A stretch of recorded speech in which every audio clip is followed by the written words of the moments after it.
Good morning, आप सबको नमस्ते। दृष्टि द विजन की ऑनलाइन क्लासेस में आपका स्वागत है। मैं विकास सर। बेटा हम लोग BSc part third zoology paper first पढ़ रहे हैं, जिसमें हम लोगों ने पिछली वीडियो में आपके साथ स्टडी किया सेरीकल्चर। सेरीकल्चर यानी सिल्क इंडस्ट्री का कल्चर है, उसको आपने पढ़ लिया है। उसमें लास्ट में हम लोगों ने डिजीजेज ऑफ सिल्क वार्म की डिजीजेज का वर्णन किया, वहीं पर वो टॉपिक आपकी खत्म हो जाती है। अगला जो इस पेपर में आपका कल्चर है वो है एपीकल्चर, जिसको आप कहते हैं मधुमक्खी पालन। एपीकल्चर जैसे आपने सिल्क कल्चर पढ़ा, वैसे ही एपीकल्चर डिफिनीशन क्या होती है? Keeping or culture of honey bee for obtaining bee products at commercial level is known as apiculture. मतलब जब आप मधुमक्खी का पालन करते हैं, किसके लिए? बी प्रोडक्ट के लिए, जो हमें मधुमक्खियों से पदार्थ प्राप्त होता है, जैसे कि हनी प्राप्त होता है, वैक्स यानी मोम प्राप्त होता है। तो हनी और वैक्स को ऑब्टेन करने के लिए जब हम हनी बीज का कल्चर करते हैं, कीपिंग करते हैं, उनका रख रखाव करते हैं, तो यही प्रोसेस कहलाती है एपीकल्चर यानी मधुमक्खियों का पालन। सबसे पहले हनी बी सिस्टमैटिक पोजीशन देख लेते हैं।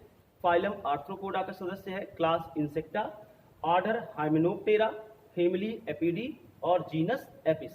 ये इसका सिस्टमैटिक पोजीशन हनी बी का।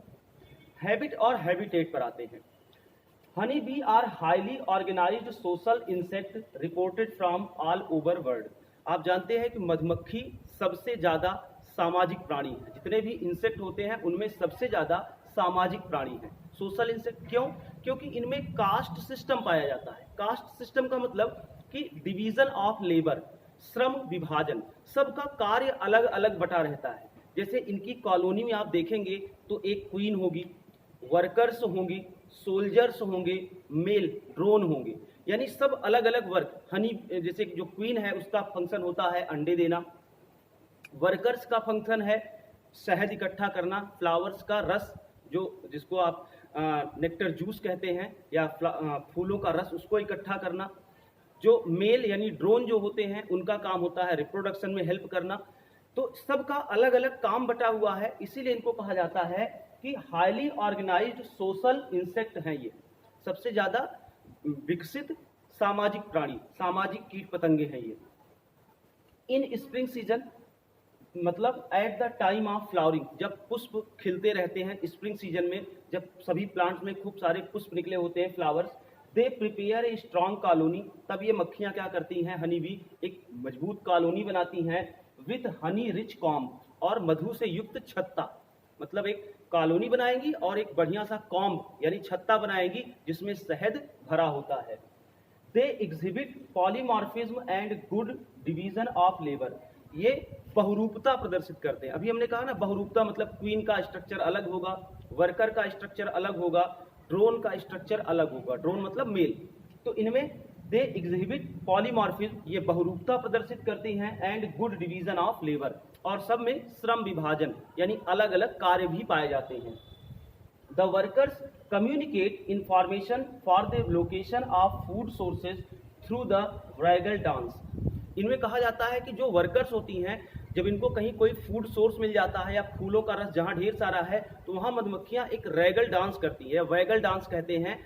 ये क्या है? एक प्रकार का कॉल्ड लैंग्वेज ऑफ बीज। ये अपने सदस्यों को आकर्षित करते हैं ताकि सबको दूर हैं तो उनको पता चल जाए कि वहाँ पर फूड है। उसके लिए एक वैगल डांस, जिसको हिंदी में कहते हैं दुम दोलनी नाच। दुम दोलनी नाच मतलब एक ही स्थान पर ऐसे चारों ओर अपने ऐसे चक्कर काटती हैं, तो दूर मक्खियों को पता चल जाता है कि वहाँ पर फूड सोर्स है। इसी को कहा जाता है लैंग्वेज ऑफ बीज।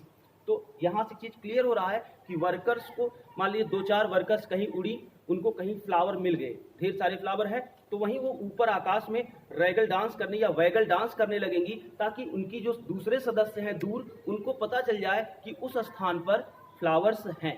तो इसको चाहे आप कह दीजिए लैंग्वेज ऑफ बी, या इसको कहते हैं वैगल डांस। अब आ जाते हैं species of honey B.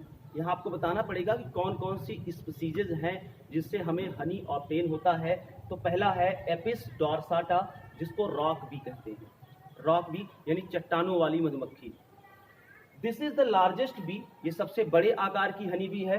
About 20 millimetre in length, इसकी साइज जो होती है 20 millimetre. So named as giant bee, इसलिए इनको सबसे बड़ी मक्खी कहा जाता है। अपने यहाँ क्या कहते हैं, सारंग, गांव में नाम सुनते हैं आप, सारंग मधुमक्खी यानी सबसे बड़ी वाली।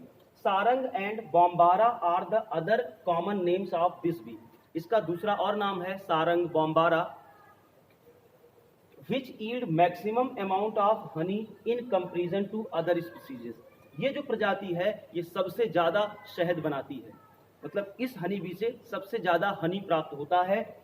ए सिंगल कॉम्ब, अगर एक छत्ते की बात करें, में यील्ड 60 पाउंड, 60 पाउंड मतलब अप्रॉक्सीमेटली 30 केजी। अगर रियलिटी में आएंगे एकदम एग्जैक्ट तो 27.216 केजी, 60 पाउंड यानी उसका आधा मान के चलिए किलोग्राम में 60 पाउंड देता है, यानी कि 30 किलो तक एक कॉम्ब से लगभग 60 पाउंड या 30 किलो हनी प्राप्त होती है। किससे? एपिस डॉर्साटा की छत्ते से। फिर आगे क्या लिखा गया है, the workers are very smart and active.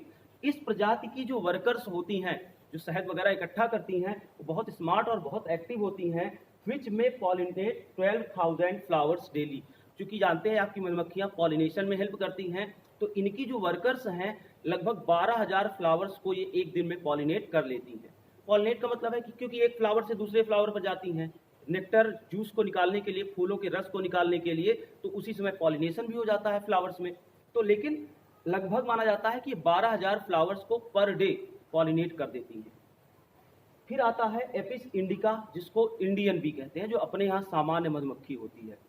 Commonly found in forest and plain regions of India, ये हमारे जंगल वाले क्षेत्र या हमारे सामान्य क्षेत्रों में पाई जाती हैं। This is slightly smaller than, यहाँ THAN कर लीजिएगा भैया, स्लाइटली स्मॉलर दैन एपिस डॉर्साटा, मतलब एपिस डॉर्साटा की अपेक्षा में ये छोटी होती है।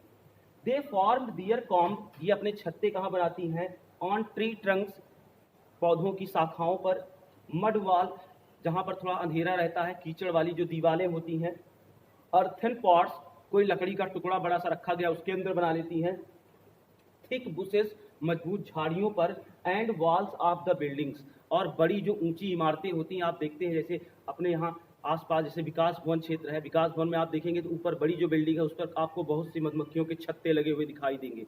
तो जो बिल्डिंग्स पर आपको छत्ते दिखाई देते हैं वो एपिस इंडिका के छत्ते हैं, थोड़ा ऊंचाई पर ये बनाती हैं।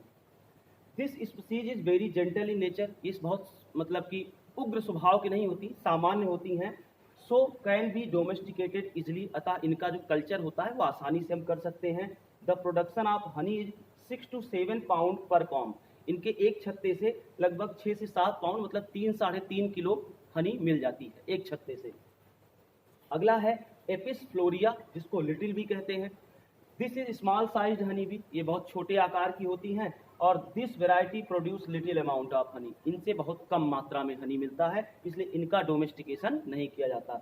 एपिस मेलिफेरा, जिसको यूरोपियन बी कहते हैं, ये भी स्पीसीज बहुत कम अमाउंट में करते हैं।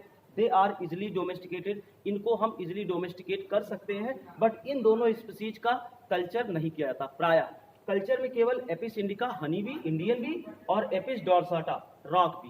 कहने का मतलब है कि हम ऐसी स्पीसीज का कल्चर करते हैं जिससे हमें ज़्यादा अमाउंट में हनी मिल सके, उन्हीं स्पीसीज का हम कल्चर करते हैं।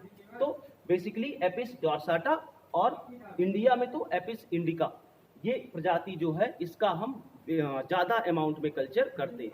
तो ये भैया एपी कल्चर की स्टार्टिंग है। अब इसके बाद हम लोग हनी बी के सोशल ऑर्गेनाइजेशन को देखेंगे, इसकी लाइफ साइकिल देखेंगे, और फिर लास्ट में जैसे हम सेरीकल्चर कैसे बनाते हैं, जैसे सेरीकल्चर में हमने पढ़ा कि कैसे हम सेरीकल्चर इंडस्ट्री स्टेबलाइज करेंगे, वैसे ही हम सीखेंगे कि हनी बी कल्चर कैसे हम कर सकते हैं या एपी कल्चर हम कैसे कर सकते हैं। तो इसको हम लोग नेक्स्ट वीडियो में मिलेंगे भैया, इसको नोट डाउन कर लीजिए। अगर कोई समस्या तो हमेशा की तरह आप मुझे मैसेज कर दीजिएगा। मिलते हैं नेक्स्ट वीडियो में। थैंक यू भैया।